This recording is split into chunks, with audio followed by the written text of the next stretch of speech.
My wife and I really enjoy traveling to Colorado, especially in the summer months, because obviously at higher altitudes it's a lot cooler than it is here in Texas where I live. And we started going to Lake City, Colorado back in 2013, and we discovered it to be one of our favorite places.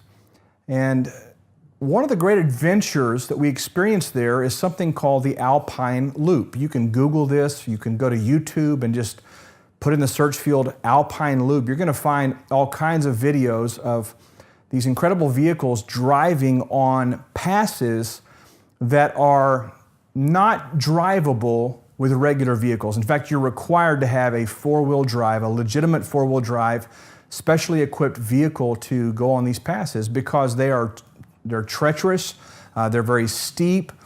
You'll have a wall of a cliff on one side, and then on your left or the other side, you'll have a sheer cliff straight down 2,000 or 3,000 or 4,000 feet.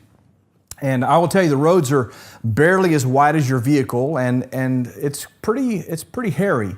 In fact, what's really crazy is when you're driving up and another car's coming down and somebody's got to pass or give. It can be really crazy. Well, here was the challenge for me. The very first time I took the drive on Alpine Loop, we were on either Cinnamon Pass or Engineer Pass, one of those passes, and I was not driving. One of my friends was driving the vehicle, and this put him in control. It put my life and my wife's life in his hands. Now, he happens to be an experienced driver of these vehicles and of these passes. And so in a very real way, we were on an adventure, but yet we were completely out of control. Now for me, that's tough because if I'm at the wheel, I feel a lot more secure. If I have some sense of control of where I'm going and how I'm getting there, I feel a little more secure and a little more stable. But in this case, in order to experience a mountain peak that I had never experienced before, in order to see some of the most majestic, incredible, just magnanimous views that I've ever seen in my life, I had to put my trust and my confidence and my faith in something outside of myself in order to experience this adventure. Such is life. We have the opportunity to accomplish great things, to do great things, to experience incredible things, to make significant contributions to mankind, to have high impact, to have high results, and all those things. Well, it's a big adventure because we don't necessarily know where we're going. We don't always know how we're going to get there.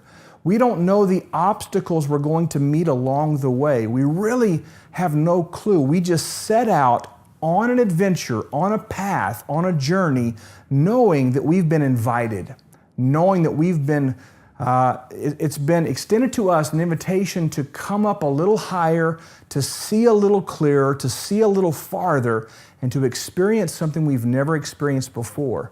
I'm going to tell you today that real adventure requires real faith.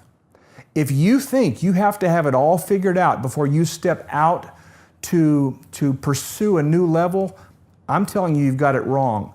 Faith is the substance of things we hope for, and it is the tangible evidence of things we cannot physically with our eyes see.